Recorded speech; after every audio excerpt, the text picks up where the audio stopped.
Thank you, Sharon. Thank you for having me back. Welcome, everyone, and I am so glad you're all here. I'm glad to be here.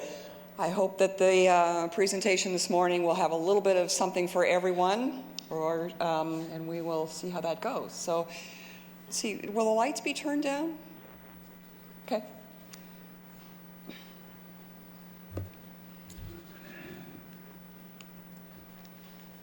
So the questions here are rather small on the screen. I'll read them for you. And as I was putting together this lecture, I thought, what would be interesting for people to hear? You know, and as I went back and tried to pick slides that illustrated my talk, I thought, what would be interesting for me to hear? And one of them, since I started doing art at such a young age, is thinking as an educator about children who want to get into art, you know, and what really nurtures that? Is it just talent and they end up being artists whether you want them to be or not, or do they need something else? You know, do they need classes or parents who nurture that, or do they need peer groups? And so that's one of the things that I was thinking about as I put my slides together. But the questions here are, when did I begin doing art? What did my family think? Where did I attend school? What challenges arose there? And I'm talking about undergrad school. How did travel affect my career? How did children affect my career? How did work affect my career? What activities fed my art? You know, because sometimes activities can sidetrack you, sometimes they can actually help. And why did I move to Oregon? Because I was originally from Arizona and points east. And I come from a long line of artists. And as I was putting together this show, I thought, well, I have to put a picture of myself in there. And this is not an original work of art. This was, I'm sure, some coloring book outline that my family found for me. And comes with a little fold-up frame, and I was all proud of myself when I finished it, and of course I didn't want my picture taken.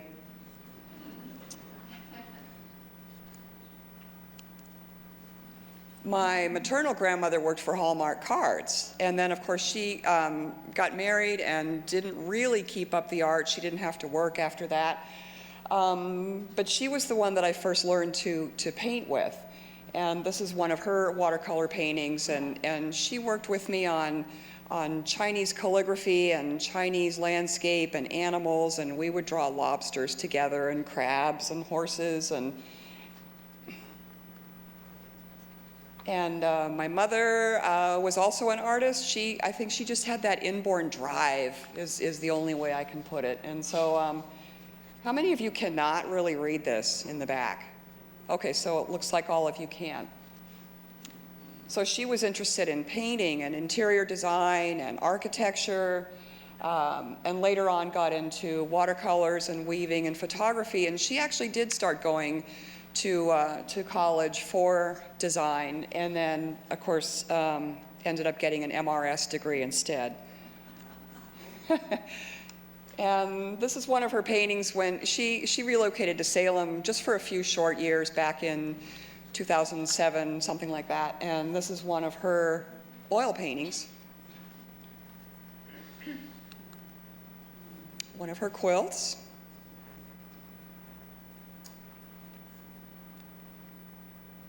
And she still draws. She's in her 80s now, and this is one of her pastel drawings from memory, actually. And so she still loves painting quite a bit. My father was not in the arts at all, but I think he was a very creative person. He figured out how to solve problems, and he was always telling me you can accomplish whatever it is you want in life. You just keep keep trying, and you'll eventually get there. And he was right. I think that was one of my key factors in success as an artist is that voice in my head. You know, if you think you can do it, and you keep trying, you can do it. This was one of our summer trips to Nova Scotia, and I was pretty young there, maybe 13 or something. And there he is. He had a silly side to him too.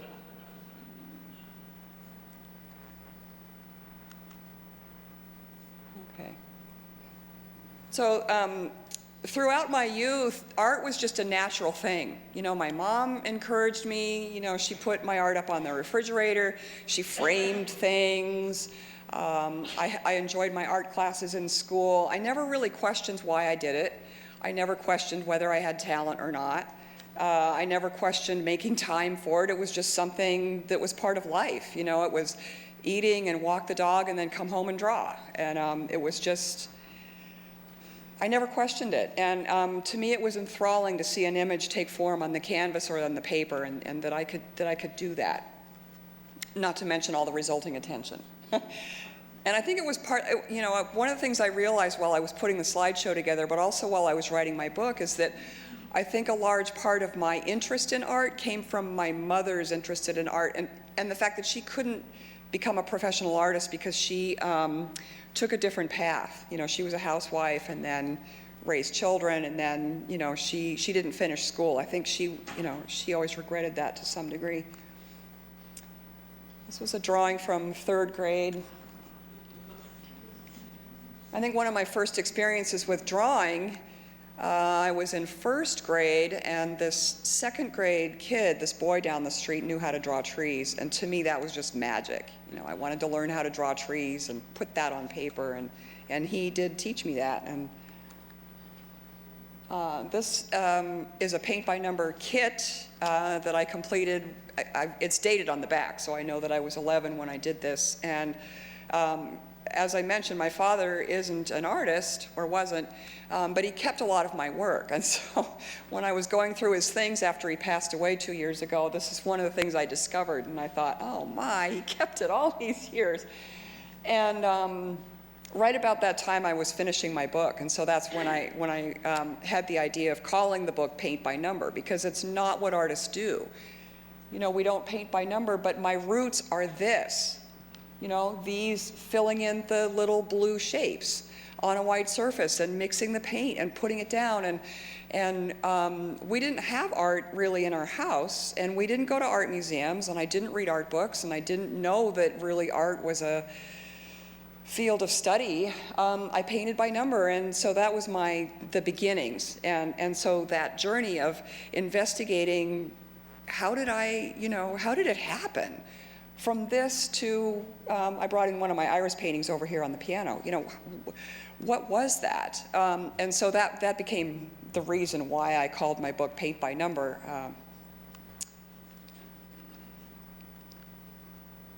We had 2 paintings in the house that I recall, and this was one of them, and then we had a seascape. And this painting is by César de Kock, and I'm not sure I'm saying that right, and he was Belgian, and so I didn't know about this artist until long after my mom sold this painting, which kind of breaks my heart to this day. This was sort of the model for me as a landscape painter, and I love being outdoors anyway. But having grown up with this painting, it was always over our fireplace, the mantle. And it was something for me to look at and admire and pretend, you know, when things were troubled at home, I could just pretend, you know, that I was walking along this river, and inside this painting was sort of a magic space for me. And so a few years ago, I did some research on this painting and others like it, and discovered that he really was quite a well-known artist in his day, and was very prolific, and so at least I have a picture of it. So being outdoors was always an interest of mine. I was just a tomboy growing up, and climbing trees and riding horses and picking flowers out in the field and walking through the woods. And we lived in Massachusetts at the time. I was in high school, and so this was painted in 9th grade. And it was just down the street from us, looking into a neighbor's field, and I had a vested interest in this chicken shed. Because my neighbors, who owned a lot of acres, they said, well, if you clean out our chicken shed, we'll let you ride our horse. And so sure enough, my best friend and I got together, and we wore scarves and carried pitchforks and spent a day or two cleaning out this shed. And sure enough, they were good on their word, and I was able to ride their horse for a couple of years, and that was just a good trade in my imagination. So being outside and replicating the shapes and just enjoying nature, and I think painting for me was an extension of being in nature. It still is very much that way. So this sort of thing just came naturally. But in high school, again in Massachusetts, I was lucky to go to a pretty new high school. And so they had still plenty of funds, and they had not only one art room, but 2 art rooms and 2 teachers full-time. And one of them was more the crafts teacher. She would teach the ceramics and pottery and jewelry making and fiber work. And the other one was more a painting teacher, painting and drawing. And this was one of my watercolors from high school years.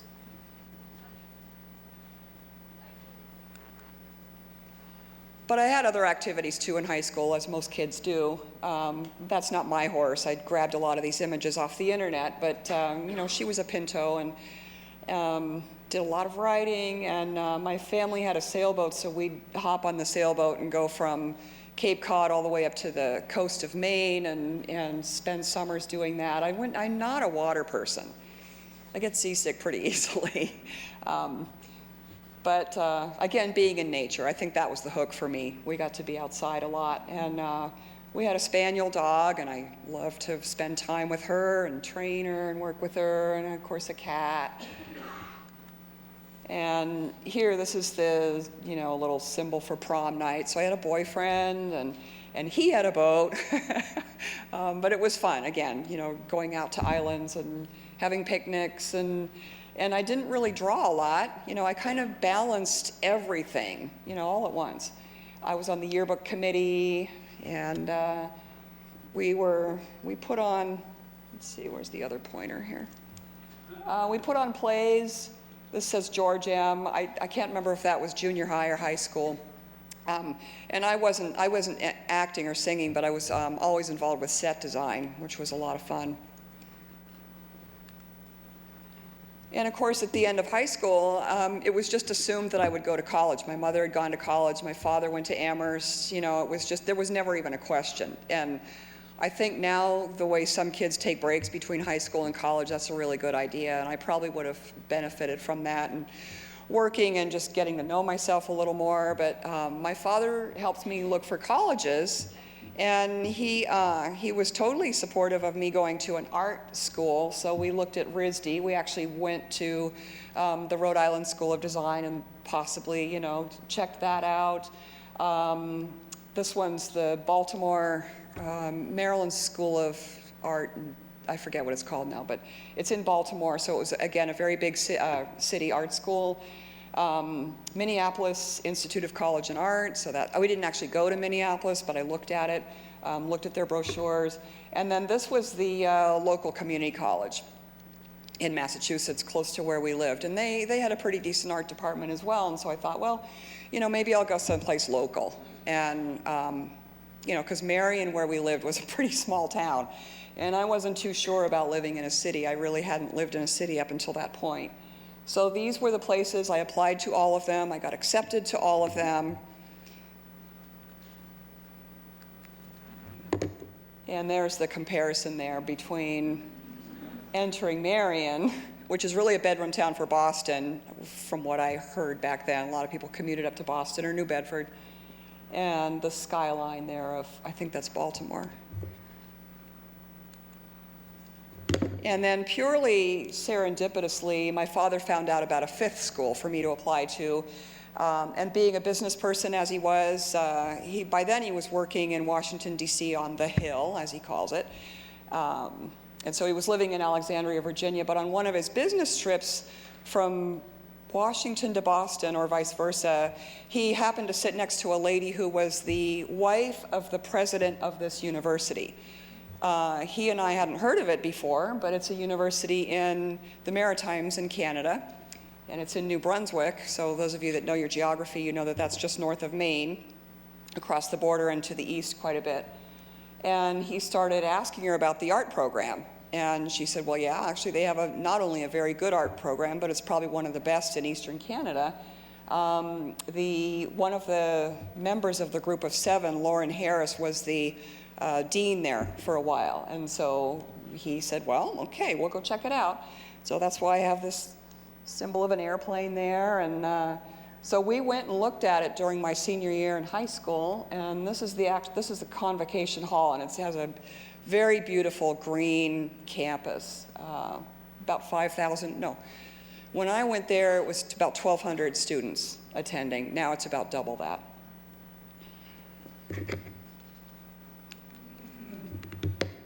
And you can see where that is. So this is the roughly the map of Canada, and the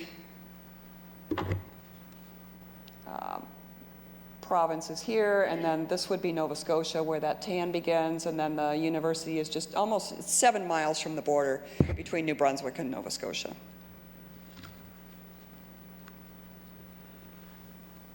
The art program had a summer school going on for just people just like me, high school kids wanting to go into college there, into the 4-year program. And I think some of the people were there also just to take art classes for fun, other young people. And again, so these aren't me, these are just 2 girls on the grass, but I did a lot of that that summer because they have this beautiful pond, and it's actually called the Swan Pond because they've got a mating pair of swans virtually there in the spring, summer, and fall, and then they take them somewhere else for the winter. This is the chapel on campus. This is one of the lecture halls. And so it was very rural. I mean, it's still rural. It's still an incredibly beautiful campus. And so we went there, my girlfriend and I, and I fell in love with the Maritimes. So here's the painting palette. Again, this is another view of the gardens and grounds. And then for any of you who have been to the Maritimes, you know that there's a lot of marshlands out there, and one of the products is hay for the animals in the winter, and so they have these hay barns around on the marshes, pretty iconic looking, and then just endless, green and water and tidal marshes, and it was very similar to, in some ways, to where I had lived in Massachusetts. A lot of the covered bridges are still there. These are all tidal wetlands.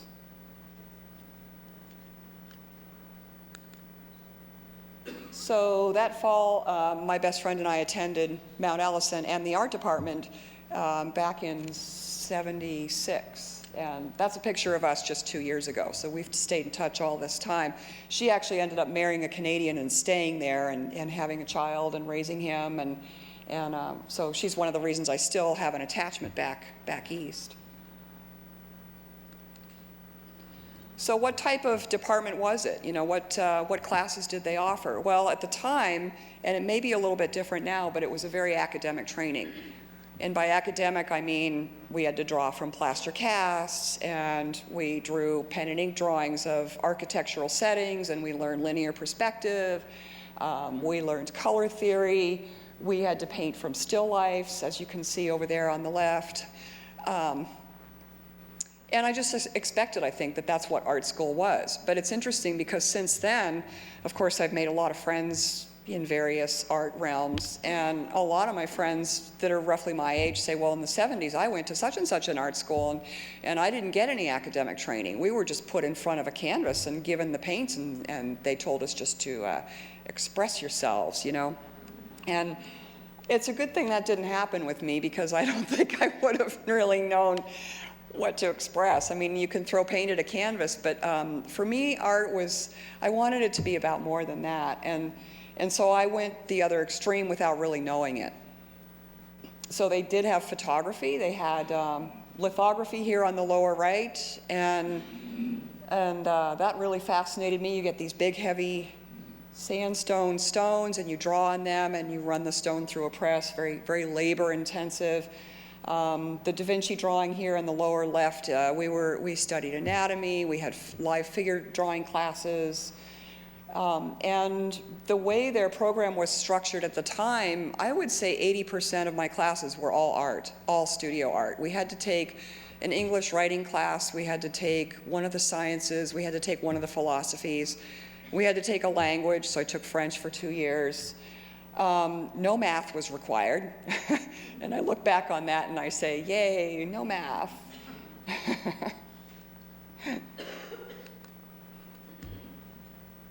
So pretty naturally, I gravitated towards plein air painting. And this is a watercolor done on site of one of the tidal areas in New Brunswick. And that was encouraged. You know, we took watercolor classes, oil painting classes. Acrylic really wasn't, I don't think many people in the department were using acrylic because it was still sort of becoming common. You know, if you think about it, acrylics have only been around since the mid-50s. Now, there's a photograph of mine. I wasn't well, I was using print film, but more than that, I was taking slides, because the professor would, we'd develop our own slide film in the darkroom, and then we'd have these slide shows, and he would critique us, you know, while the slides were being projected through onto the screen. So this is a still life from, looks like my second year of school, second or third. So we had to do rigorous, you know, rigorous still lifes. And I look back on that now and I think, well, that really was probably a good thing, you know, and it helped me learn all the basics so that I could pass those on to my current students now. But if you look at this, there's all kinds of things going on, even though this is basically plastic fruit and a plastic spoon. There's reflected lights going on between the bottle and the book. You can see some of the greens in there, and cast shadows. And so we had to learn to manipulate paint and learn chiaroscuro, which is, you know, shading, and the 6 types of light and dark. And I knew at the time that I was learning art in an academic way, but it didn't really, you know, it didn't concern me. I knew that I was learning what I needed to learn to be an artist. Figure drawing, this one's in sort of a dark Conti chalk.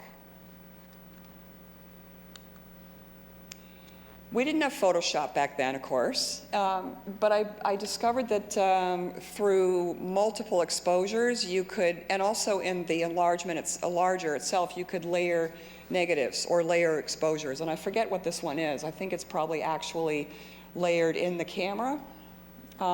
So I took photographs of scratches on a wall and superimposed that on top of glass doors of the art building, and I really was interested in that multiple space kind of thing.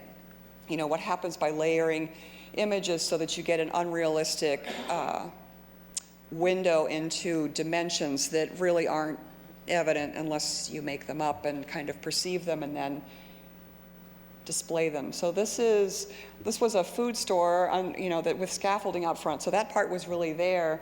And then this is a storm drain, and you can see the kind of rays of steel, and superimposing that so it almost looks like a halo over the top of this building. And then this was probably a third image of a curb, maybe a gutter and a curb. So that was really interesting, you know, and not just taking a photograph and having it be a single image, but how can you combine things to get that essence of space and almost metaphysical space. Self-portrait. I don't know if you can see myself in there, but I'm wearing this big fur coat that I probably bought at some thrift store. And this was the set of steps leading down from Convocation Hall. And I'm not sure I think these horizontal elements were stacks of steel piping. I probably went to some lumber yard or somewhere and got that image.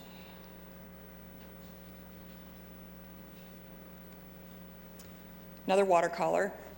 And so even though this is a watercolor at face value, it's a clothesline, for me, I was attracted to this image. And you might ask, well, how do artists get attracted to certain subjects?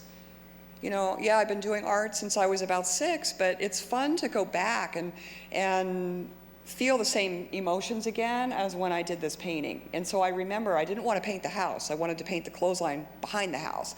And it's not a very elegant subject. You know, it's not a bowl of fruit or a portrait of an important person. It's just a clothesline. But for me, you know, it was sitting in the wind. It was watching the items and fabric flapping back and forth and the cloud formations and trying to capture that motion and the light and the movement and that essence of space. One of my photographs.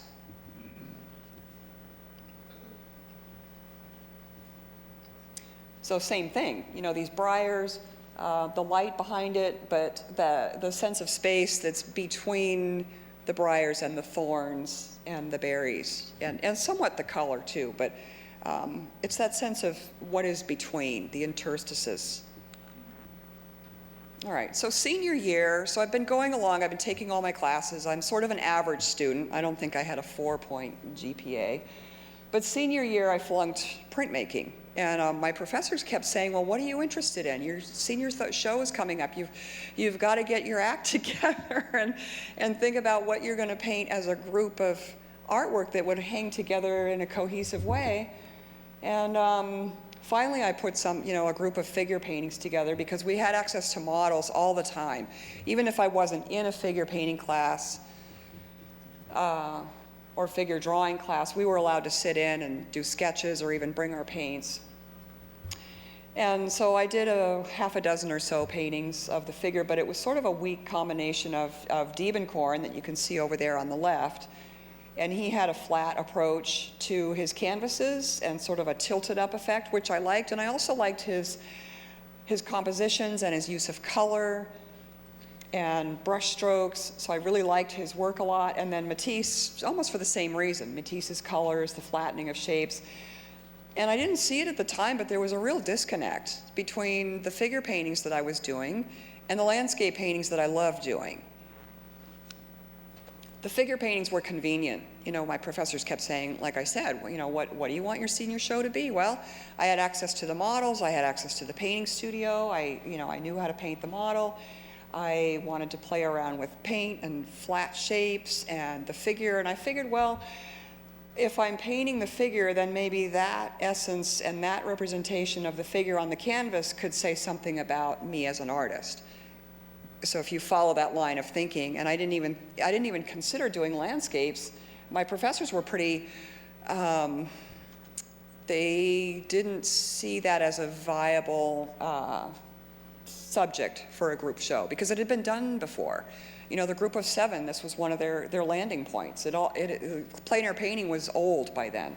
And so this to me was new, and to them it carried some validity. So that's what I ended up doing.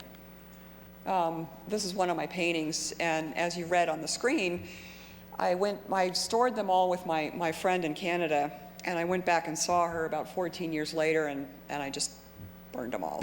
Because you do things, and then you think back, well, maybe that wasn't the best thing to do, but they were getting moldy by then, and I knew my heart wasn't in it even at the time I was doing it, but it was a requirement that we have this culminating show. So this was one of them, and you can see the model is posed there reading a book. So, in essence, you could take this almost as a self-portrait. There's me reading the book, casting a shadow, sitting in this chair with blank space behind me.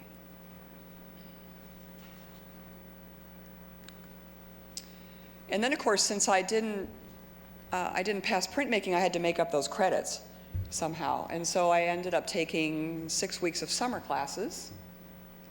And then I went camping in Newfoundland with another girlfriend, and returned again to my first love, which is really outdoor painting, plein air painting. So this is one of the barrier reef kind of things off the coast. I think we were mostly in east Newfoundland.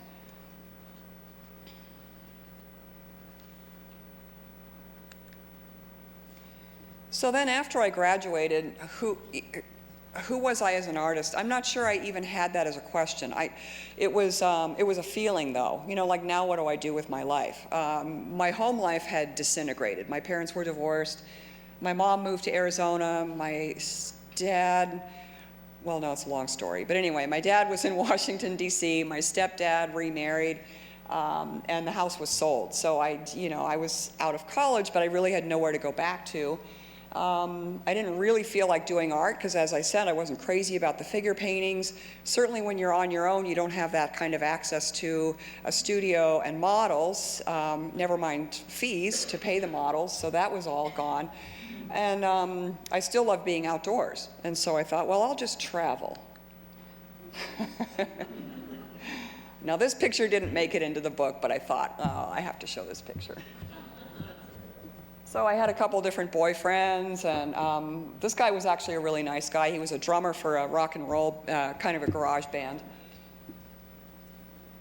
So I traveled up and down the East Coast and thought, well, I probably ought to just join my mom in Arizona.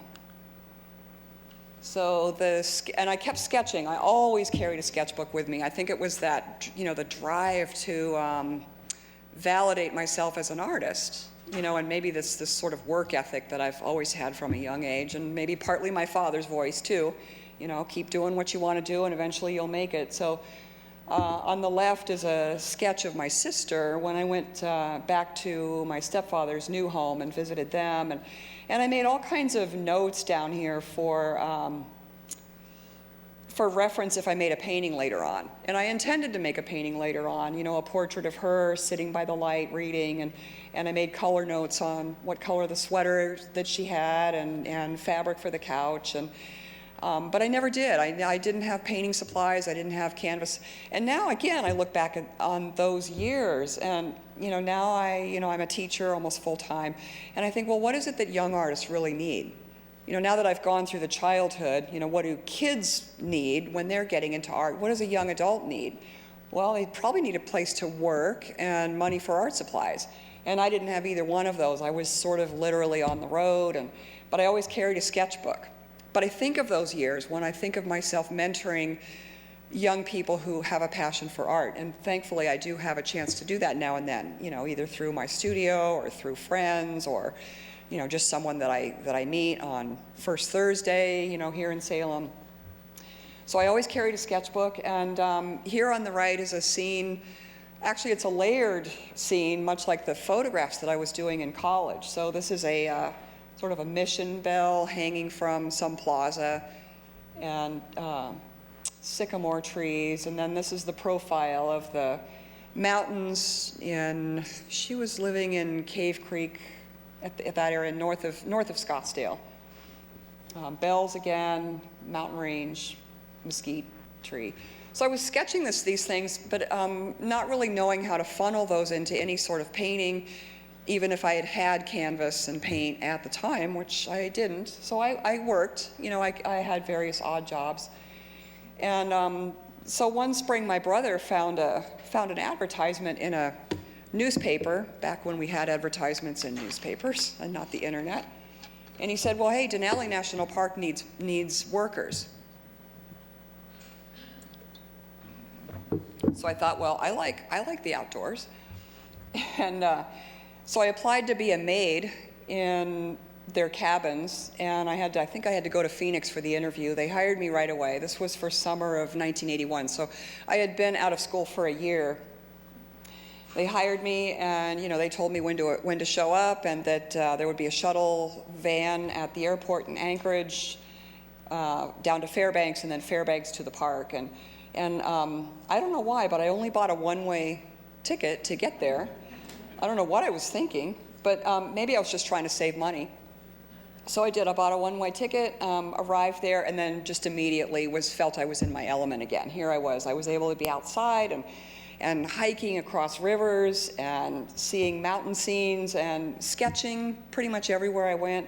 I also took my camera and took lots of slides, made some friends. So I think I had a 5-day work week, but then on the 2 days that I had off, I was always out hiking. Just, you get a permit and you're gone. It's just great. That would have been me. So that lasted from mid-May to mid-September. It was a long season. And I had learned about Turner. This is a JMW Turner painting, and I had a book on Turner. I studied him in college, and I wanted my work to look soft and glowing with lots of depth, and it didn't. I mean, it looked like this. So I think that was one of my hindrances that I put on myself as a young artist. I was always comparing my work to other artists' work. And I think that's maybe one of the downfalls of an academic training, because you're just inundated with art history classes. And everywhere you turn, it's just, here's what the newest trend is, here's what the trend was 100 years ago, here's what you could do now, it's just, it's very rigorous. And so all those images never were gone really from my site. But when I would go out to sketch, this is a little ravine near the lodge. And I took my watercolors with me, and then I wrote a note up here to a friend saying, this is what my work looks like, and it's terrible, and I don't even know why I'm doing this, and I'd much rather be out hiking. So I never finished the watercolor, I just left it as is. And in a way, I thought of art and the style that one aims for in art as shopping for a long time. And I discovered this while I was writing my book. I thought, well, I like Turner's style, and I really wish I could work like that, so I'll try for that. And even back in college, as you remember, I liked Diebenkorn's work, so maybe I'll try for that with a little, like recipes, I'll try a little of Matisse with a little Diebenkorn, and maybe a little bit of the Group of Seven thrown in. But the human spirit doesn't work like that. I really wanted my work to look like the Turner, and you can force it to a certain degree, and certainly I recommend copying paintings or any kind of art that you love, because you learn that way. You learn how the artists use color and brushwork and subject and style, but essentially you have to go shopping within your own soul. But I didn't know how to do that. So at the end of summer, I had this one-way plane ticket, and now I either had to buy a plane ticket to get home or take a bus, but I didn't want to spend my hard-earned money on a ticket. And so one of my friends said, well, you should go to Taos. You're an artist. You'd fit in there, Taos, New Mexico. Well, I had never even heard of, well, maybe I'd heard of it, but never really thought of going there. But it was one of the best options. One of my other friends was going to work for one of the canneries, I think, in Washington or Australia, and she said, oh, you could come with me. That sounded a little too far-fetched, so I decided to go to Taos without knowing anyone, without going with anyone. So I hitchhiked, and I had had some experience hitchhiking around the Maritimes with a boyfriend. And if anyone who's done any hitchhiking, it's actually pretty liberating. You just have a pack on your back, and you stick your thumb out, and pretty soon you're going somewhere. And I had great faith in humanity. I was brought up in a pretty sheltered family, and I had a lot of optimism.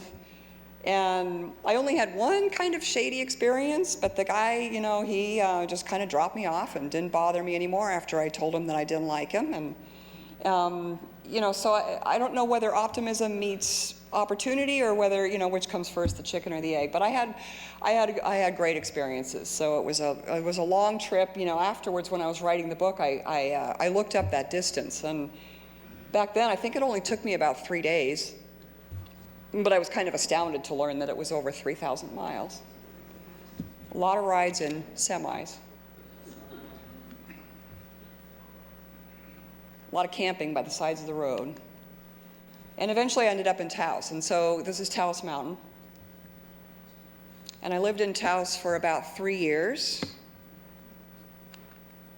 Made some friends, went to some art groups, had a few exhibits at the Stables Art Gallery. The Stables Art Gallery still exists. They're a wonderful place where they had figure drawing groups and group shows and talks and artist circles. I didn't actually teach there, but I was definitely part of that scene. This is one of my watercolors that was done across the gorge, Rio Grande Gorge, looking north during a rainstorm.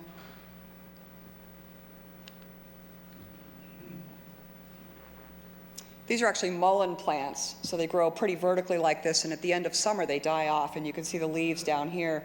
And I'm not sure what these reddish brambles are back there. These are probably sage plants. But again, I was always comparing my work to things like Turner, and Turner's work it's loose, but it's denser, it's more opaque because he used oils, and of course I'm using watercolors because that's what I can afford, and still thinking that my work fell short. So I was keeping the treadmill going, but at this point not really pleased with my progress. Trying to get into galleries, but I didn't have enough work. I was working, but I didn't have enough work. Lived in all kinds of crazy places. This was an old hippie dwelling called the Mouse House, so there's a chapter about this in my memoir. And this is a picture of it that I took back then, and it was, as you can see, pretty dilapidated back then. But I made this into my writing studio, a little cupola up there. slept in this part. They call it the mouse house because you can probably see it was made with adobe, and the windows are out of a Volkswagen Beetle. So you've got the eye shape there, and these are 2x4s for the whiskers, and then all these wine bottles for letting in light. And now that's it's a real, well, I don't know the adjective for it, but it's a building style now, sustainable style, called earthships.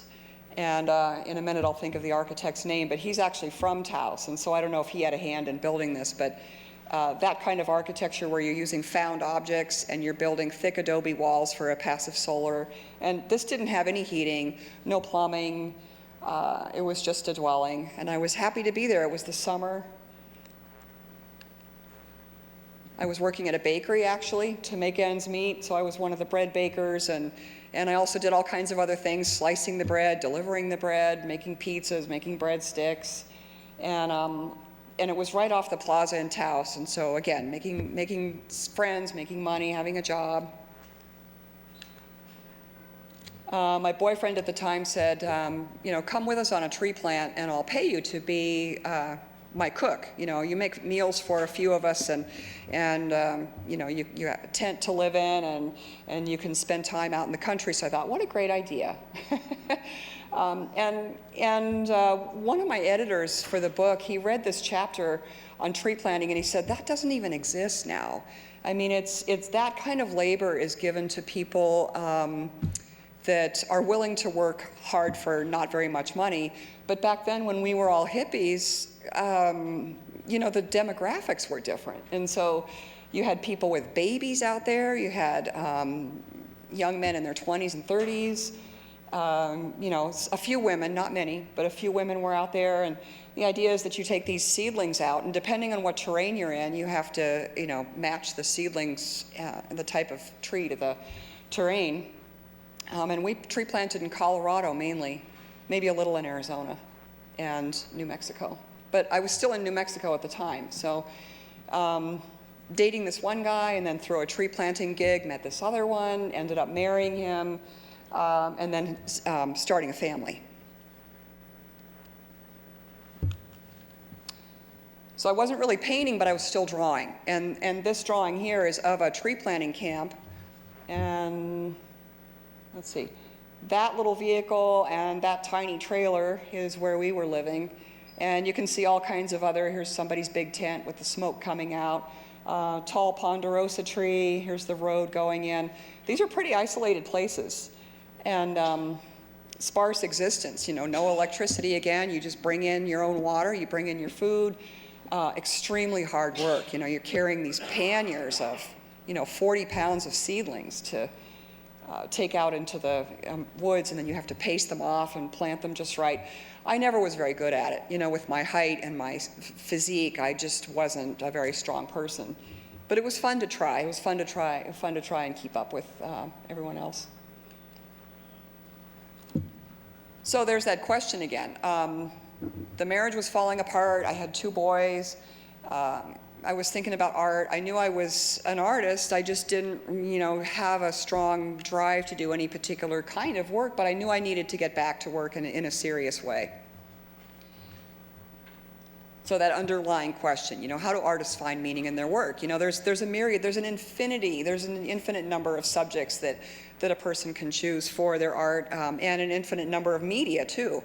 Painting, drawing, photography, crafts, quilt making. But then once my kids were born, I, as a lot of mothers are, I was passionate about my kids. And so they became my new subject. I would sketch them and draw them and do sculptures of them. And this is my older son. I think he was about 4. And I actually paid him to model for this painting. And I didn't have a camera by then. So I had this big canvas. This is a 40-inch canvas. Took it out to the field where this house that we were renting in New Mexico, and he still remembers doing this. He says, "Mom, I got so tired and I had to keep running with my arms out." And now he has this painting. I'm just thrilled that he has this painting because they have their own kids now. This is my younger son when he was about 6, and he came in and saw me one morning, and he said, "Mom, I had this dream of geese flying overhead, and there were 3 of them." And just hearing him talk about that, I thought, wow, there's that element of surrealism and that otherworldly space that I love so much. Going back even through my college days with the photography. And so again, I paid him to model for me, and he would snuggle up underneath the quilt, and you can probably see the geese flying overhead here. And it was always my intention to maybe use more colors in the quilt, but one thing leads to another when you're a full-time mom, so I kind of left it like that. I still have this painting. And so figures worked their way back into my paintings again, in combination with landscape. Because not only was motherhood my subject, I could express myself through the poses of those people in my canvases. And so this was a neighbor of mine, and she posed for me for a drawing, and then I transposed that drawing into a painting and titled it Groundhog Day. So in Arizona, when the snow melts off, well, it snows all winter, but often they'll have a melt, and you get these fields that have these flat areas of white with tan, and that was pretty interesting. I liked combining that kind of background with this woman that pretty much symbolized my solitary endeavor of raising my kids in a way that I was, determination, I guess, is the best descriptor there. The one on the right, again, is my then older son with his dog in front of a pond. This is my sister posing for me. So by then, of course, we were living in Flagstaff, and she was living close by, so she modeled for me a few times.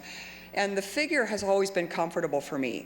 It's never really been a challenge to paint the figure. And at the same time, it's never been that rewarding. It's something that you just do. I never felt it was my thing, but I did it because it was easy and I had access to models. So with that painting, I was able to get into a gallery in Flagstaff and start selling, and I was also part of a local co-op gallery. So there's that third thing that I think a young artist needs. They need supplies, and they need a place to work, and they also need a place to sell their work. That validation was hugely important for me. And so I think this photograph's exaggerated a little bit. The mountains, if you go to Flagstaff, they're further north for one thing, and they're not photoshopped big like that. But so it's not my picture, but it's one that I thought I'd put in there. So I've really thrived in Flagstaff. I was getting gallery representation, and I was painting more, and my kids were starting school. They were in nursery school and kindergarten, and so I had extra time. But obviously, I still needed a job. So a friend of mine suggested that I go back to school and get a teaching degree. And I already had an undergraduate degree, and this is NAU in Flagstaff, Northern Arizona University. And so I thought, all right, well, I have an academic training. I have all the background I need to teach art, so I might as well be a high school art teacher. So back to school. More classes. Since Mount Allison didn't have any craft classes, they only had, painting, drawing, photography, printmaking, and so this was a jewelry class that I took. Made a little box, and these birds here are nighthawks. And when I was living in New Mexico, out on the mesa, these are one of them. I mean, bird watching has become one of my side passions, and it's just fun because you get to combine watching birds with being outdoors, and these birds have this way of flapping up into the air in dusk, and then they dive for insects, and they make this thrumming sound. In fact, they're called bull bats. That's one of their nicknames. And they were just so fun. I'd just walk out there for a long time and watch them at the dusk. So when it came time for me to design a lid for this little box in copper, I thought, well, I'll just put some of those. But again, I never considered crafts a legitimate outlet because of my background. The schooling was so rigorous. It has to be painting, it has to be fine art, it has to be high art, and I question that now. I think that maybe it wasn't that they did a disservice. They were teaching what they knew best. But now I've got this renewed love of craft, and I think craft is every bit as valid as art, any kind of, well, it's all, it's more on a level playing field now than it was back then too. I never gave up plein air painting, so this was a small, I think it was an olive tree in Flagstaff.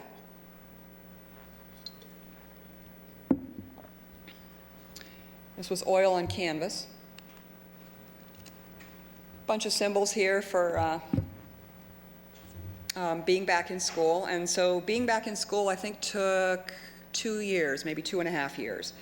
And it was fun being a student. I was glad to be back and taking classes and going to teaching practice classes, forget what you call those. And so here you see college and post-secondary and skills and career and ready. So it was time to find a job. I graduated in '94, and teaching was never in my long-range plan. I was an introvert, basically, when I was a kid. But now I had kids to support. They were getting older, and it seemed to be the logical solution. This is a self-portrait of mine in oil paint, and that was maybe a 36-inch tall painting. So still the figure paintings, still combined with landscape, still introspective, thinking about my subject, thinking about who I was as a person, what I was supposed to be expressing.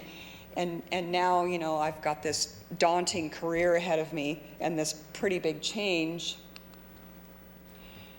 And of course, now it's just part of my life. I really love teaching. I love that I can be part of someone's light bulb moment and help them on their artistic journey, whatever that is. Whether it's students. These are a couple of students of mine over at Chemeketa, and just in the last couple of years, and they have taken.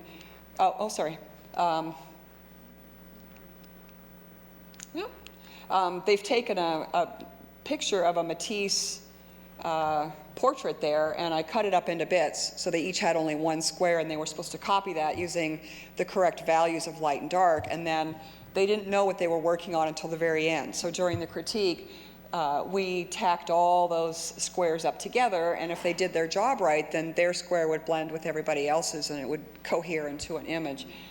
So that was really fun, and it teaches them about the importance of value in painting, even though it's a color painting, and how important that is to tie a work of art together. So now I'm an art teacher. I like this little guy. And I taught it, I subbed in the schools for a couple of years before I landed a full-time job. And I'll tell you, if you've ever substituted in the schools, that's an education.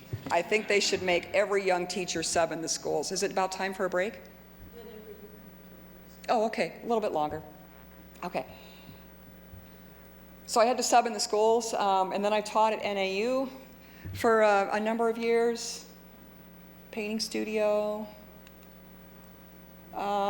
This on the right is a Mondrian painting, one of his early Cubist paintings, and on the left is a very bad slide of my copy of that. And so through studying an artist that went through that Cubist phase, that kind of lit a light in my brain, because I had this love of space. And now here was an artist doing that and combining that with landscape. So I taught at NAU for about 4 years, and then my dean pulled me over one day and he said, look, I know you like it here, we like having you here, but you don't have an MFA. You don't have your terminal degree, although I did have a teaching certification. So there's a self-portrait again, heading up a snowy hill. And I applied to and got into the University of the Arts in Philadelphia. So finally able to tackle a big city, and I had a blast. Oh, being in the city with their fountains. If you've ever been to Philadelphia, I still love Philadelphia. The city at night, walking to and from the studio. My classes were great, my professors were great. I struggled with my images. This, you can see, is a combination of landscape with getting into postmodernism a little bit with the stuck-on paint sample and these nighthawk birds. But I'm not really a postmodernist. This is a Cubist painting, pretty large. of just a generic hillside landscape, color swatches. So I flip-flopped around it's a 3-summer program. It was an extended, so I could keep teaching in fall, winter, and spring. So I went there over the course of 4 summers until I did this painting. And I thought it was a great painting, you know, combining color and having a little bit of cubistic feel, and it reflected my walks through the city at night with maybe some street lights and city lights, and if you read the book, you'll see my professors just stomped all over this painting, with good reason. You know, they were really questioning what I was trying to say as an artist. So I had to get my act together after that. I started doing these very small works on paper with color field, and I love minimalism. There's something, again, if I'm shopping as an artist, that's one of the styles that I actually did end up sort of buying, to extend the metaphor. And then one day, I picked up my slides at the drugstore, because I documented all my work, and you can see here, there's one painting, here's another one, and a third one. And for some reason, the way I had taken pictures, the shutter locked in my camera, my single lens reflex camera. And so I ended up with this slide that was, by any other person's definition, basically destroyed. And I looked at that and I thought, wow, that's really cool. So I was finally able to get some insight on my thesis show, and I ended up doing 9 of these very big color field paintings with the edges sort of sliced and overlapped like this. This was inspired by a walk along New Jersey's Long Beach Island, which that's it there. So I'll go a couple of slides here. So now I had my MFA, and NAU was happy, my dean was happy, and then in the summer of 2004, I had no classes. Enrollment was down. They were sort of trimming their horns. They had no funding to offer a lot of their classes, and so they were threatening to downsize the whole department. So I went to the Vermont studio for a month in June, and that was a turning point. So I think right there I'll stop, and I will sort of take it up from here after our break and kind of continue on how I got into Oregon and how I started thinking about writing a book. Thank you, Sharon. Welcome back, everyone. So we left off at the Vermont Studio Center 2004. I had no classes at the university lined up. I was a little nervous about income. And when I was there, I met a couple of people who were also working on, you know, achieving their goals, I guess. And I had a couple of insights while I was there, which I will probably put into my second book, because the first book, you know, pretty much ends in 2004.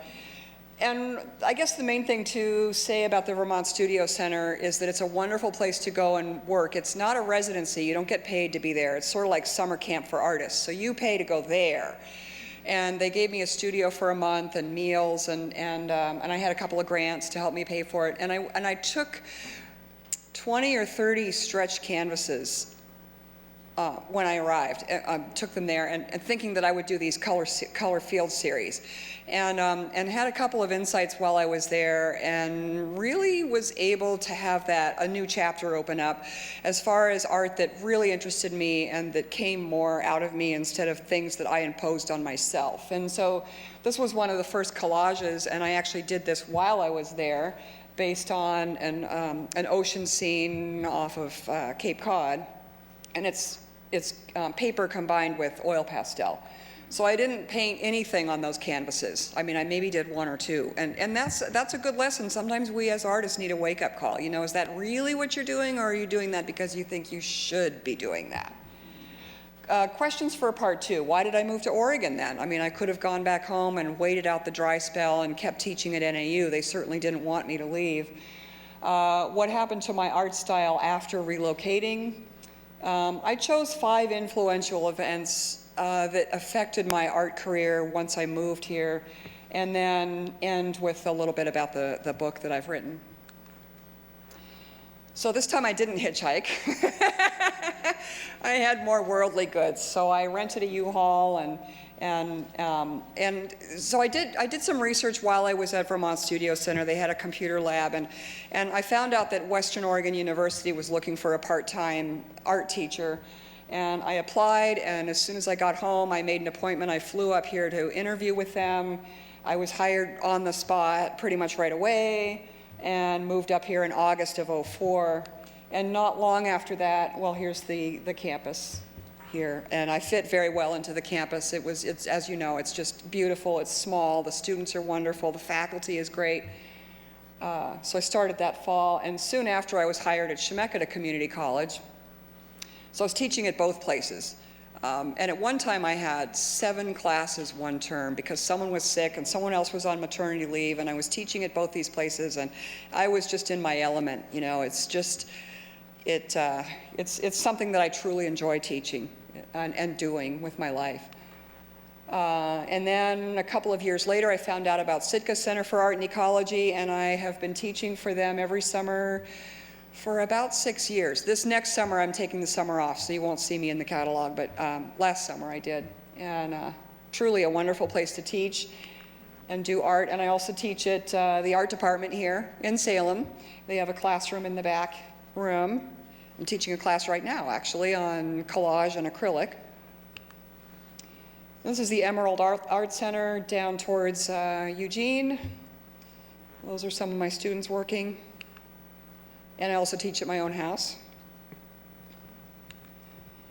So what happened when I got to Oregon? Well, it was the summer of 2004. I had taken time off at the Vermont Studio Center. I knew that I liked collages, but collages in my mind weren't really that big or that important or that, I guess important is sort of one of those good bad words in the art world. You know, you have to be important to be seen.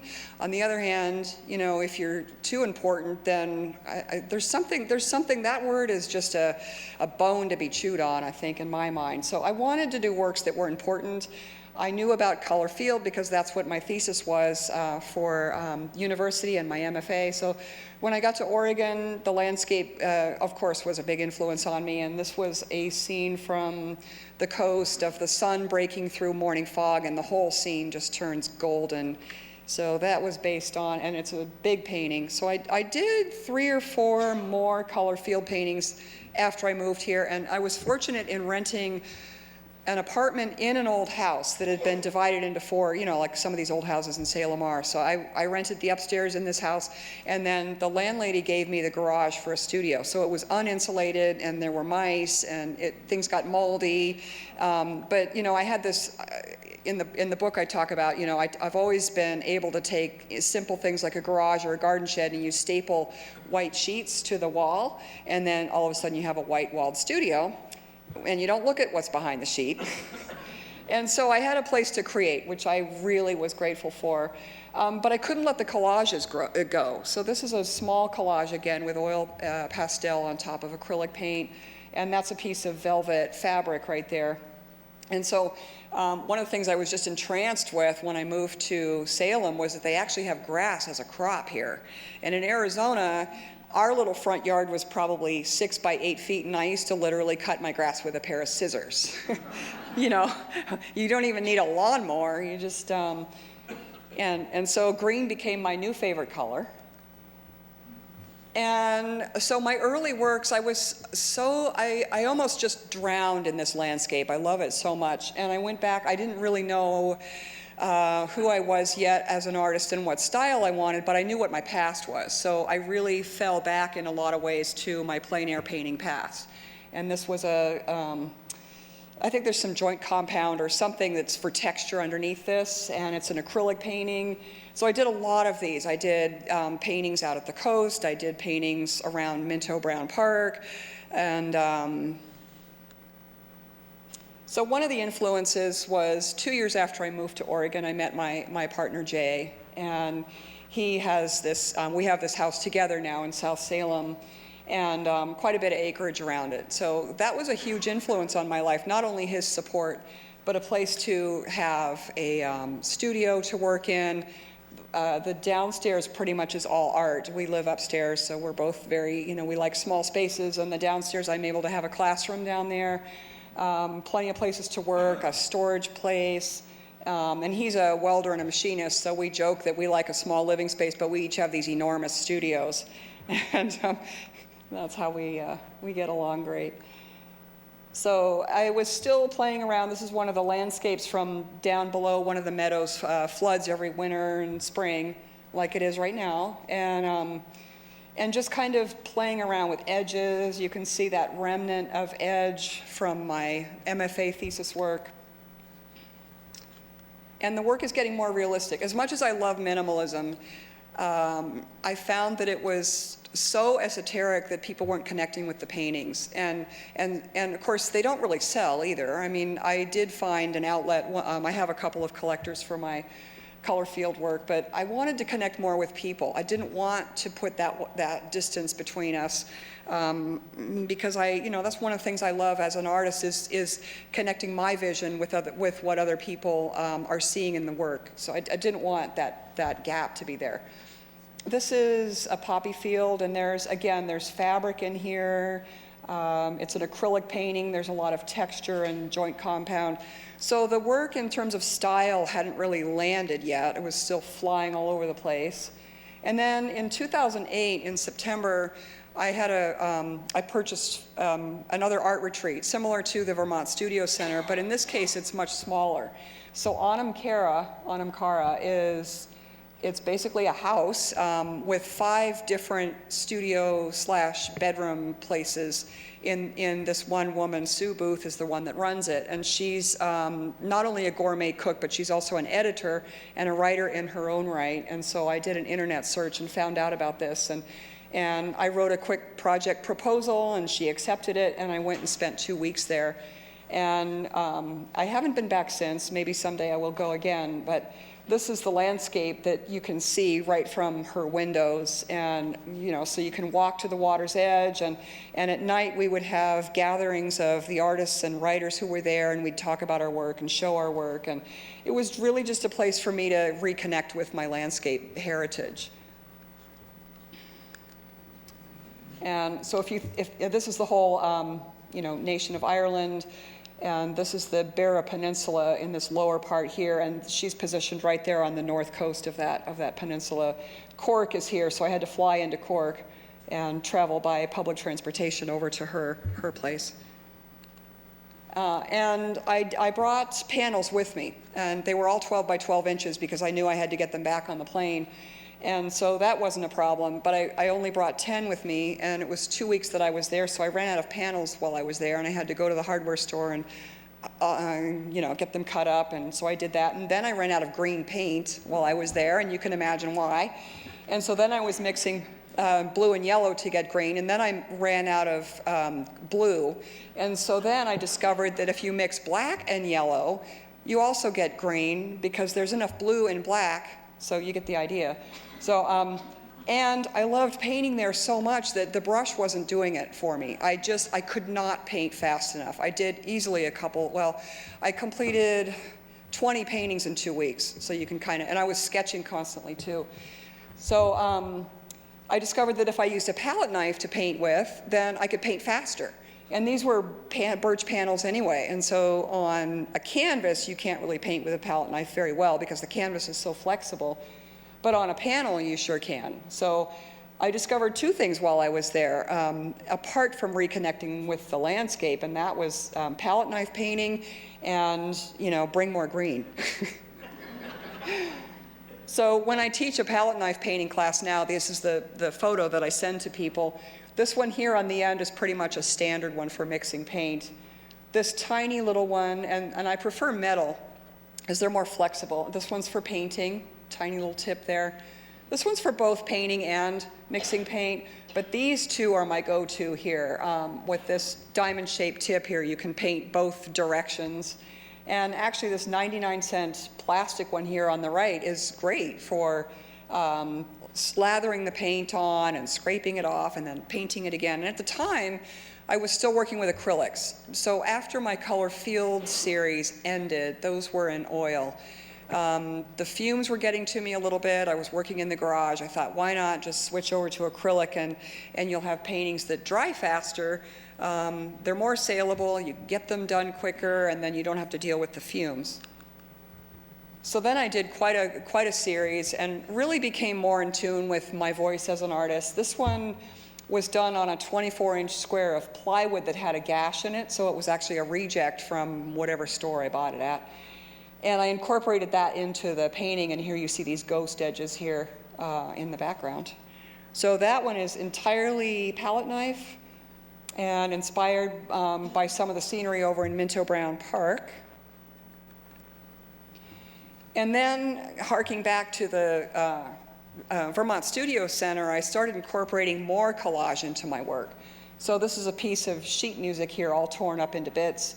And acrylic paint, if you've tried acrylic paint, is like a glue, because the binder is a polymer medium. And you can put a wet layer of acrylic paint, say blue, on your board, and then put a piece of paper down, and then wipe right over it with your palette knife with more paint, and just enough so that the paper shows through, but it acts as a glue, so it's like a two for one. You get that glue effect through just painting. But then at some point I got tired of the acrylic paint. First of all, it dries so fast. I guess this was my main thing. It dries so fast that I couldn't get the blending that I wanted. And so I wanted to go back to oil. And then I had the insight that if I was painting with oil using palette knives, I wouldn't have to clean my brushes. And so there you eliminate the paint thinner right there. So in essence, a lot of my decisions are based on, laziness or the quickest way from A to B. And there you have it. They say the mother of invention is something like that. Anyway, this was one of my last acrylic paintings.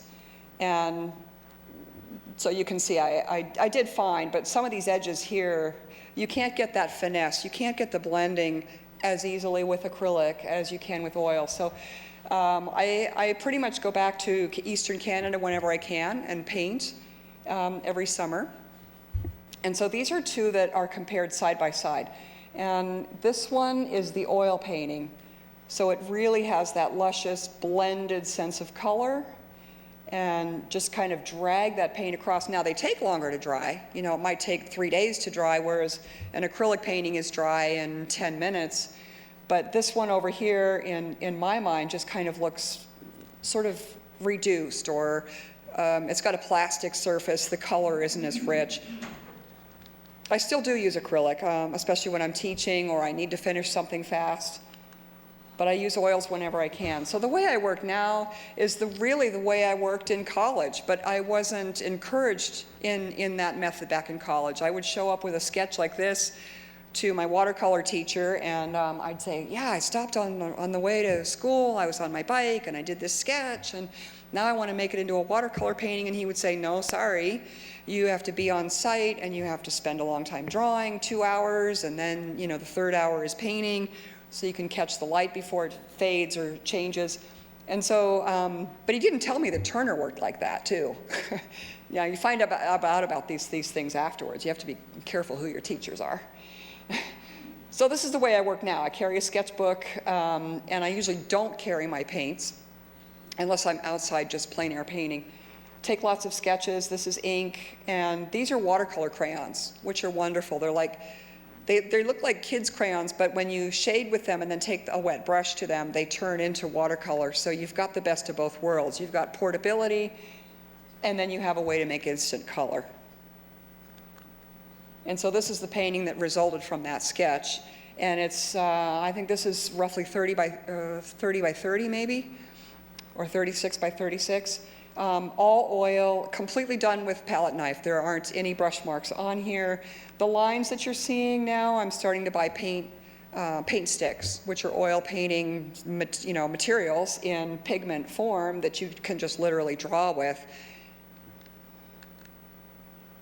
And that's where that's my favorite milieu, flannel shirt, hiking boots, sketchbook. This painting was inspired by a scene over at Minto Brown Park, all done with palette knife. The third thing that really influenced me, here once I moved to Oregon, was getting involved with Project Space, which was, it used to be a yearly event. Now they've kind of honed it down, and they've got the new annex over there. But the Salem Art Association would lease a building. Usually a landlord would have an office space or some sort of commercial building available for 2 months every summer, and you would apply as an artist, and you would tell them what project you want to work on. Well, one summer they had this old bank building in the Capitol building, I think it's called, on Liberty or High Street. I can't remember. And so I looked upstairs when a lot of us artists were scoping out places where we would do installations for art, and I saw these windows. And I didn't put the slide in here, but one of the things I flashed back to was in Philadelphia. I went to the Barnes Foundation Museum, and installed in the beautiful rounded archways up on the second floor were Matisse's paintings of dancers, figures, in these archways. And I thought, wow, I could do landscape in these windows, and I will do them out of plastic so they will show the light through them. So that's what I ended up doing. I proposed that to them. They thought it was a great idea. It took me a week and 9 rolls of Scotch tape to put all these pieces of plastic up. And I was sort of making a statement on reuse, recycle, and all of that too. A lot of these plastic bags came from friends who had been to different stores, and so I had all these different colors of bags.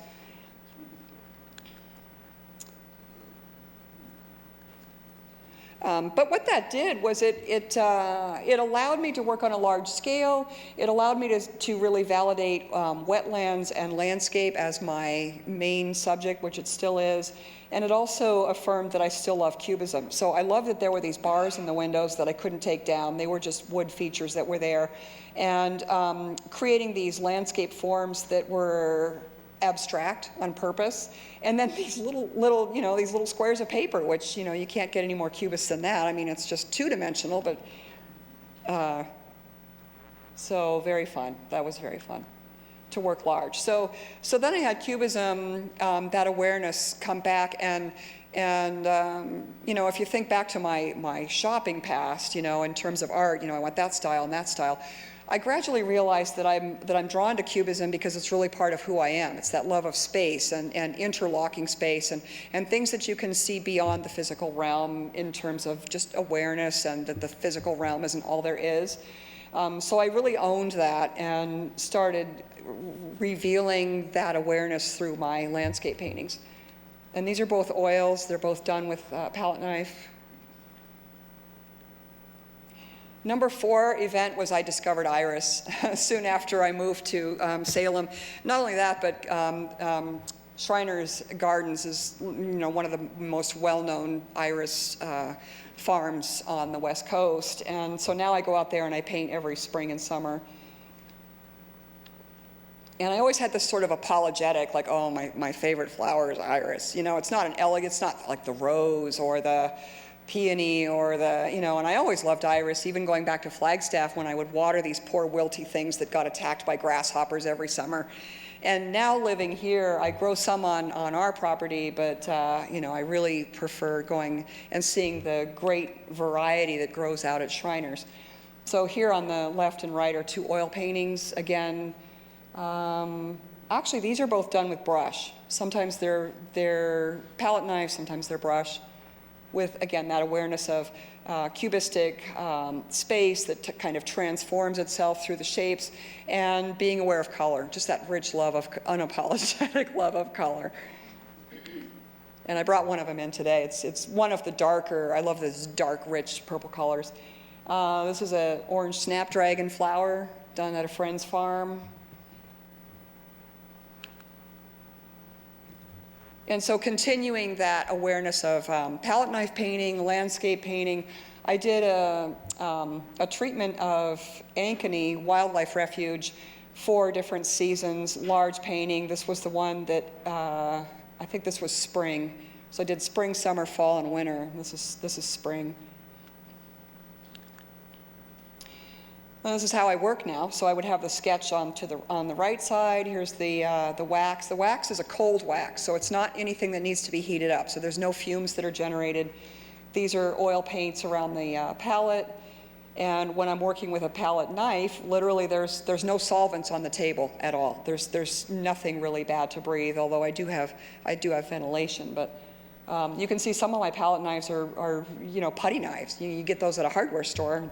And there's something very freeing about using tools that are either too large or too small, and you're forced to make marks that are serendipitous. There's that word. Someone brought that word up to my attention during the break. And number 5, I had a solo exhibit at Chemeketa College in 2013. So since I'd been teaching there for long enough, they said, well, we'd like to offer you the whole gallery for a show. And I thought, well, what should I do? It's an educational setting.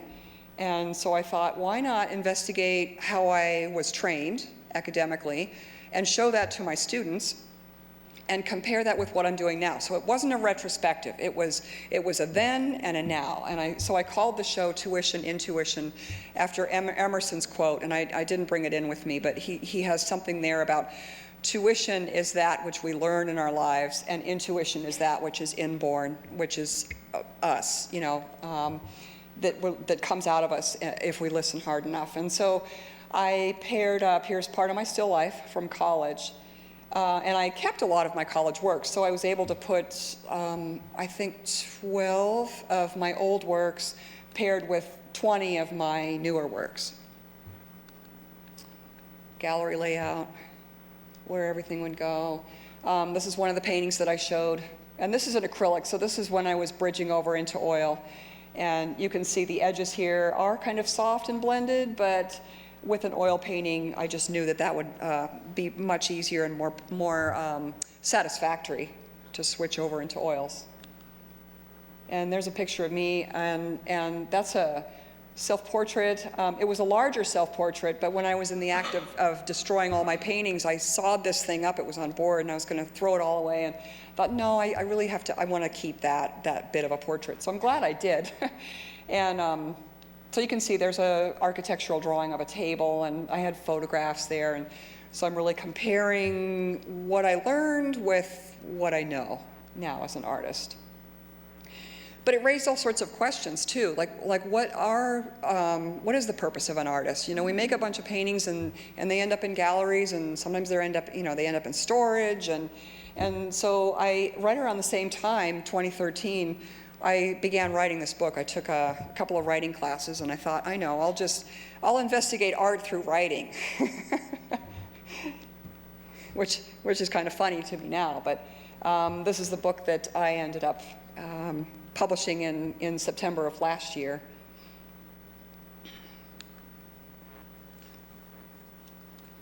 So I took a writing class out at Sitka Center. I enrolled in Jennifer Lauk, a workshop out there in 2011. So it really took 5 years to write the book. Jennifer still teaches at the Attic Institute. She taught at the Attic Institute in Portland. Now she teaches out of her own writing studio. It's called the Blackbird Studio, and which is one of the names of her best-selling memoirs. She herself wrote 4 memoirs, and now she's writing fiction. And later on, I took other workshops from people out at Sitka and up in Portland, and discovered I really had a love for it. Again, when I was trained at Mount Allison for only art and not crafts and not writing and not anything else, just art, I didn't really know what I was missing. And now I'm able to come back and go, oh, I think I really like to write. I think I'll write a book. So Jennifer had suggestions for us and exercises for how to lay out a chapter and how to use 3x5 cards and how to write a scene and develop character. So here's the layout, getting close to the first final draft in my classroom, and you can see one of my paintings there in the background. Making use of the picnic table out front, organizing, deleting, throwing chapters away. It went through 9 drafts.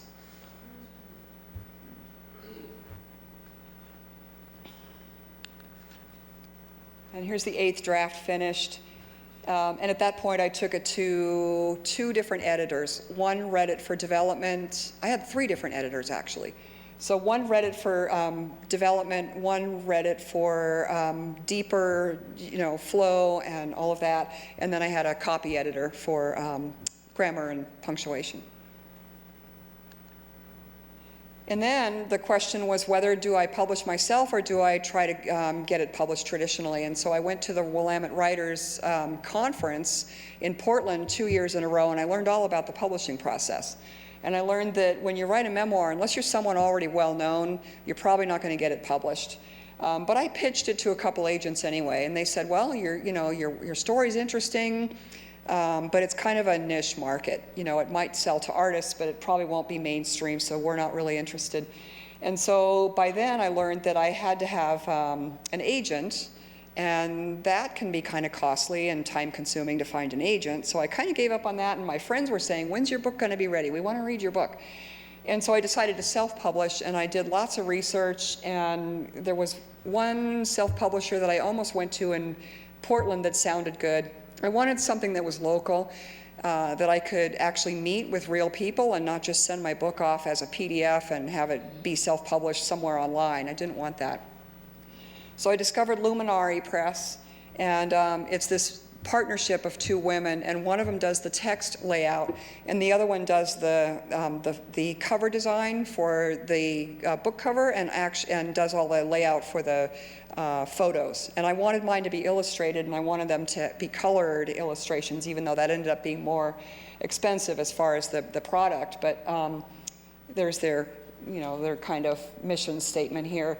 And they were great to work with. I met with them probably half a dozen times.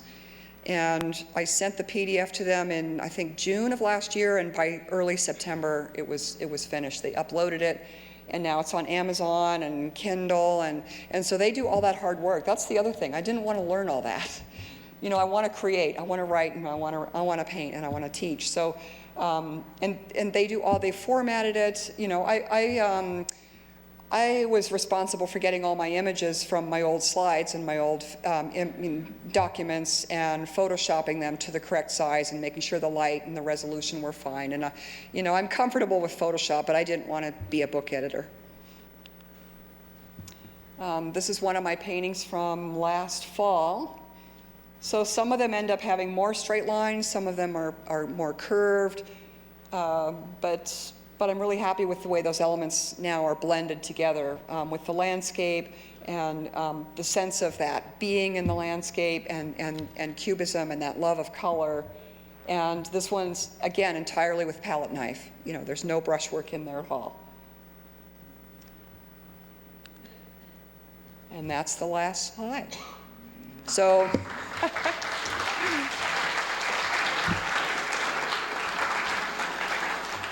to be continued.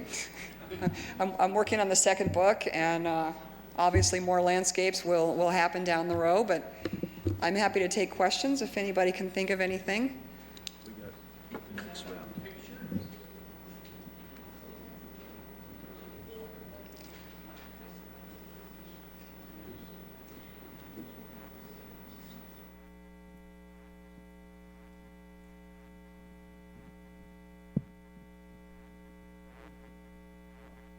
My name is David. Would you define the plein air art, plein air?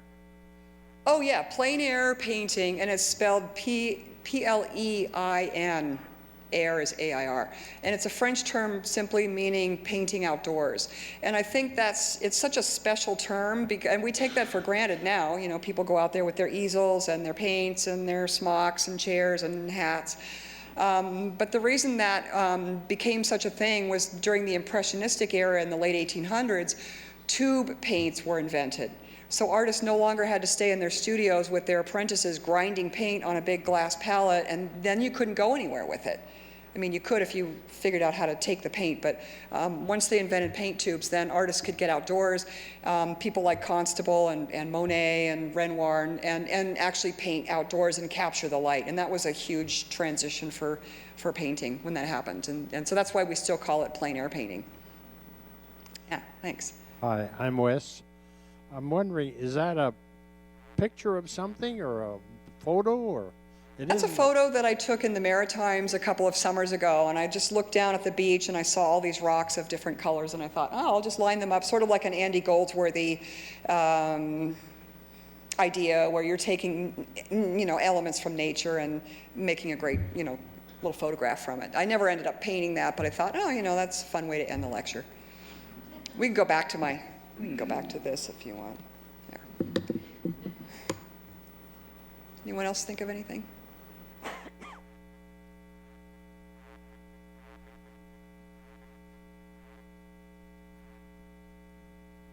Yes, when you showed, I'm sorry, I'm Sally Hopkins. When you were showing the pictures of when you were down at Western, did you by chance happen to know Peter Stone? No, I think I may have met him, but I didn't really know him that well. Yeah, why was that? He used to be at Western and involved quite heavily with that. Right. But right now he lives at Capitol Manor where I live, and he's a very, very talented person. Yeah, well, the Western job lasted about 3 years, and then I transferred over to Chemeketa permanent, for the bulk of my classes. So that lasted 3 years, and now I'm at Chemeketa. This is Anne. Color field art puzzles me. You showed one, and you talked about the scene that was behind it in your mind. Are we meant to be able to know that scene, or what are we looking at when we look at color field? Yeah, so she was asking about color field painting, and that's why it's so enigmatic to people. And unless you have a title to help you, like Long Beach Island 1 or 2, you don't necessarily get that there's a landscape reference. Although in mine, I think I had horizon lines, so that's sort of a hint, maybe. But other than that, you have the vertical sides. Color field painting started, I think, with Rothko mainly, Mark Rothko painting in the 40s and 50s. And you have someone here who just wants to envelop you with color, which for him meant something different. He had a lot of angst. And, for him, the red and the layers of black and red and white and yellow. And so when you stand in front of those paintings, you're kind of hit with that emotion. And Agnes Martin, another color field minimalist painter that I really admire, had a whole different reason for why she painted like that. But I think the thing I like about it is that you're reducing paint down, and you're getting rid of representation, and you're getting rid of I call it the tyranny of reality. It's just, there's too much out there. And I just want to sometimes be still and sit on my rock and think about color. And so for me, that was the draw. But I've always been a landscape painter at heart. So I would get inspired by a beach scene or fog with the sunlight coming through it and want to represent that on just a big yellow canvas. So I guess it depends on the definition of color field painting, I guess, depends on the artist that's doing that. Yeah. Hi, my name is Sally. I certainly have enjoyed your life in painting. And early on, you had your boys in the painting. You haven't mentioned them again. I was curious. I don't want to be personal. No, that's fine. I think as a young artist, I didn't want to just paint landscapes and bowls of fruit because I knew I could do that. I was trained to do that. But when I had my kids, something clicked in me, and obviously I loved having kids, and I love my boys. I have 2 grown children, and so they were in my paintings for a long time. But I think I touched on that I never felt figure drawing and painting was really mine. I did it because I was trained to be a figure painter, and I was selling the paintings. Everything that you saw, except maybe 1 or 2, they sold through the gallery that I had in Flagstaff. But at heart, I always wanted to, I really think that landscape became more important. And then, of course, they got older and had friends and didn't model for me anymore. And then I went back to school for teaching, and I didn't have time for that. And then when I went into the MFA program, we were supposed to do, important work and not just portraits of our kids. So I think a lot of reasons went into that. And yeah, a lot of reasons went into that.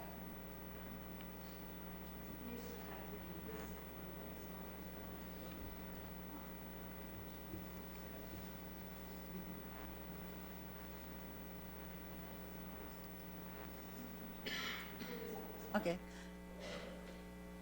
Should I go ahead? Yay, there it is. Oh, no, I'm up here.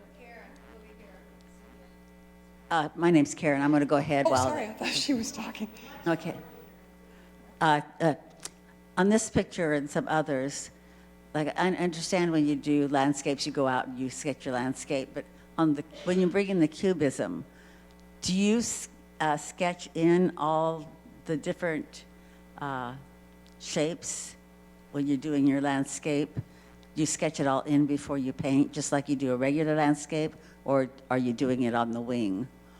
Do you know what I mean? Yeah, a little of both. When I'm out in the landscape and I'm sketching with pen and ink and the watercolor crayons, I sketch pretty realistically so that I can capture the colors, and I even make note of weather conditions. But I want those shapes, and I want them to be pretty realistic, although I'm simplifying and I'm editing already. And then when I'm in the studio, sometimes I just start by drawing lines to get that feel of motion and shifting space. And so I'll sometimes bracket and start with the lines right on the canvas. I tend not to plan my paintings in a drawing form. I do them entirely on the panel. And then if a line doesn't work out, like I may have had a line in the lower left there that didn't work out, and so I would paint over that and reinforce it somewhere else. So there's some of that shifting that happens while I'm painting, but it's pretty much on the spontaneity side. It's that trust level, jump in and the painting will make it somehow or other.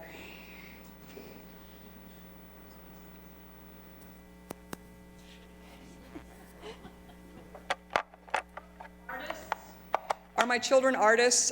They're both really creative thinkers.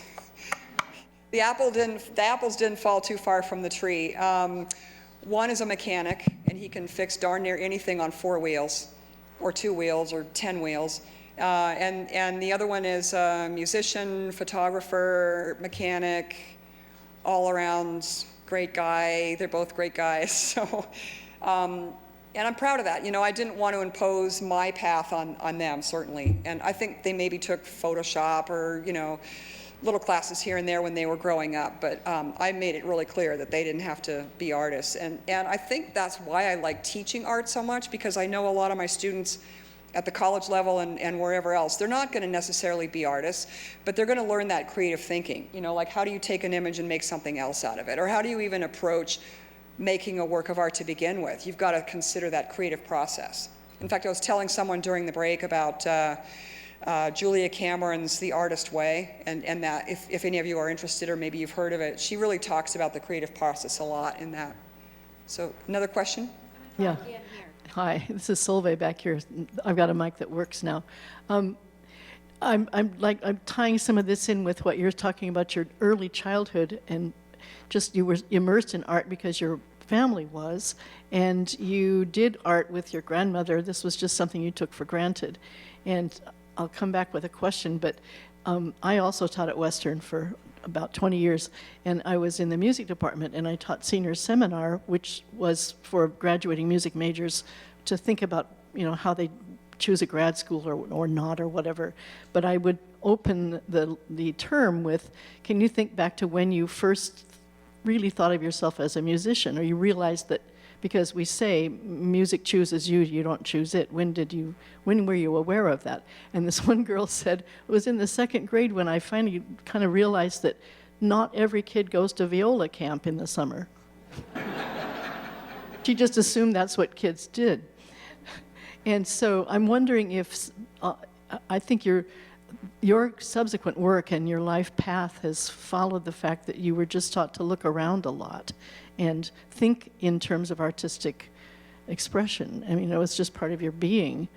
So it wasn't looking for a path. You had it. You just followed it, maybe. I don't know. Oh, yeah. I mean, my mom, when you grow up with a mom and that's what she loves, you just don't question it. And of course, my kids, they were allowed to question it. And I think maybe she gave me such a great amount of attention for being an artist that I couldn't almost not do it. And then it's interesting that you noted that you were a senior seminar sort of coach.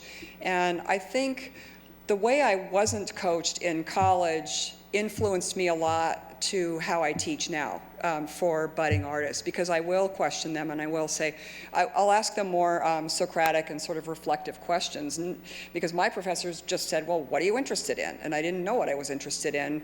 I knew how I was trained. So now I'll question people more than I myself was questioned to help them find their own, styles.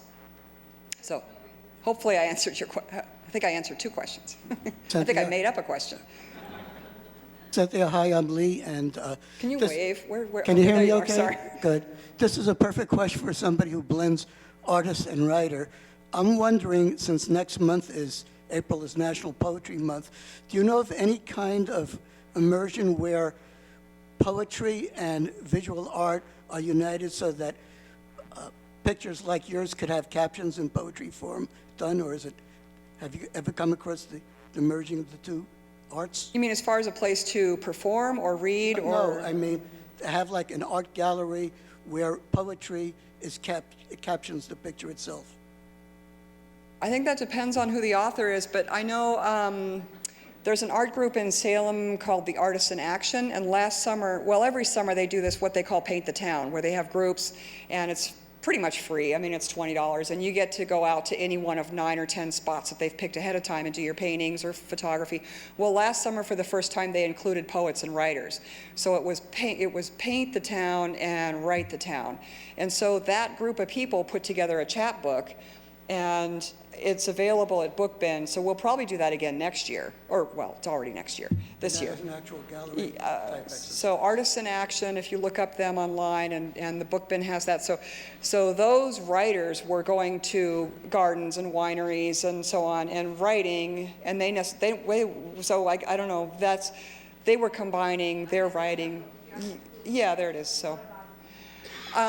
When I approached my publishers at Luminari Press and told them what I wanted to do, they said, it really hasn't been done. I mean, there's been artist memoirs, there's been whole books on famous artists with their pictures, but as far as they were concerned, they hadn't worked with anybody who wanted to put, me as a still working artist, color pictures into a written book. So they're pretty happy with the way it turned out. I'm really happy with the way it turned out. So. I don't know if I've answered your question. I think as far as finding venues that combine images and writing, I don't know, maybe other people in the room have ideas.